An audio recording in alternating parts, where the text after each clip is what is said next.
y'all, it's Maddie from the Itty Bitty Homestead Committee. It is that time of year, the time of year I get most excited because it's starting to warm up and I can start working in my garden. With that being said, Danny bulldozed my last garden. Yes, he did. He bulldozed my garden and now he has to build me a new one. So I am on my toes waiting for him to finish that. And he is going to build me some beautiful raised beds with some high fences so we don't have to worry about the horses or the deer this year. So I am super excited for that. But while I am sitting waiting for him to build everything, I in my brain am planning everything out because I want the most successful year for growing this year ever. With me planning out my garden, I thought now would be a great time to talk about the difference between hot compost and cold compost. So let's hop into that. So what is the difference, Madison, between cold and hot compost? Cold compost you can put directly on your garden without burning the plants. Hot compost, on the other hand, needs time to break down and turn into more of a dirt-like substance in compost before you can put it on your garden. Well, Madison, what's the difference? What are the things that we can put directly on our garden and not directly on the garden? Well, dear watcher, I can show you both because I have both.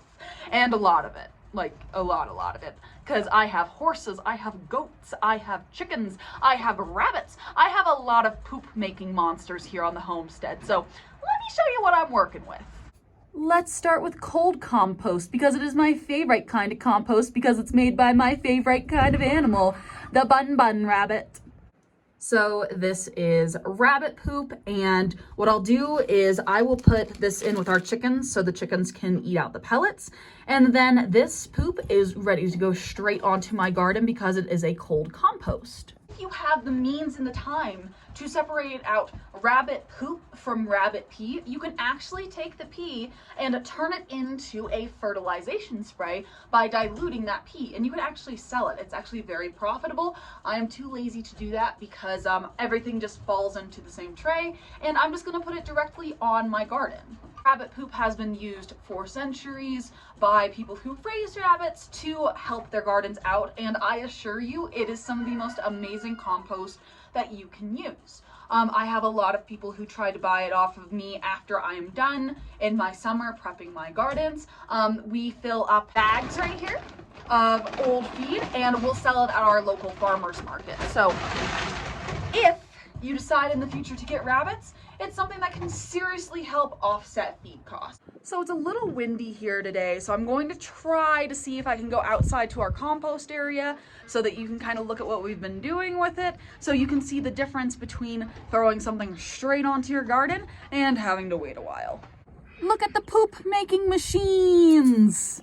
More poop making machines! Hello, poop making machine! And let's not forget one of our very large poop making machines, yet one of our sweetest poop making machines, good old Dallas. She is one of 3 horses on the homestead and they make a lot of poop. So this is one of our compost containers. We'll throw the poop into these boxes and we will turn it about once a week, water it down so it starts looking like soil. This compost is about 6 months to a year old. I can't actually remember, and it's mostly turned into dirt. So with our hot manure, what we'll do is when we clean out our barns, when we clean out the field, when we clean out our coops, we'll take it and we'll go put it in some of those boxes. And once those boxes get full, we cut the boxes off to where you can't add anything anymore. And what we'll do is we'll spray it down during the summer and then turn it. And we'll continue to do that. The only difference in the winter is I won't water it down because I don't need a full frozen block of compost. So again, we keep turning and turning and turning, letting that hot manure cool so that it's not as strong so it doesn't scorch our plants.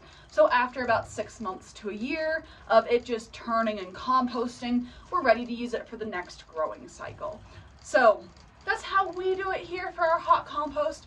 My preference is towards the cold compost. Anyway, y'all, I hope you enjoyed this video. I know it's a little off-brand from my rabbit content. I'm just so gosh darn excited because it is that time of year again where we start getting our gardens going. So I just want to share that. I can't wait. I have a video coming up soon of when Danny gets those beds built, and I am super excited for that. But anyway, I want to thank y'all so much for watching and getting this far into the video. I can't speak, and I hope y'all have a wonderful day, and I'll talk to y'all later. Bye.